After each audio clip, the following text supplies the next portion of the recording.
শুভ দুপুরের শুভেচ্ছা নিয়ে আজকে চলে এলাম তোমাদের সাথে অন্যরকম একটা রেসিপি শেয়ার করব বলে।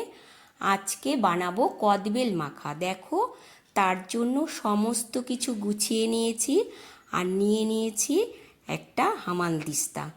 এর মধ্যে আমি একে একে লঙ্কা কুচি দিয়ে দিলাম, 1 চামচ লবণ দিয়ে দিলাম, আর বড় চামচের 1 চামচ চিনি দিয়ে দিচ্ছি, আর দিয়ে দিলাম ধনেপাতা কুচি। সমস্ত কিছু দেওয়া হয়ে গেছে। এবার খুব ভালো করে মিশিয়ে নিচ্ছি। মেশানো হয়ে যাওয়ার পর তারপর আমি দিয়ে দেব কদবেলটা। পুরো কদবেলটা দিয়ে আবারও চামচ দিয়ে এইভাবে ভালো করে মিশিয়ে নিলাম। দেখো, খুব ভালো করে মাখা হয়ে গেছে।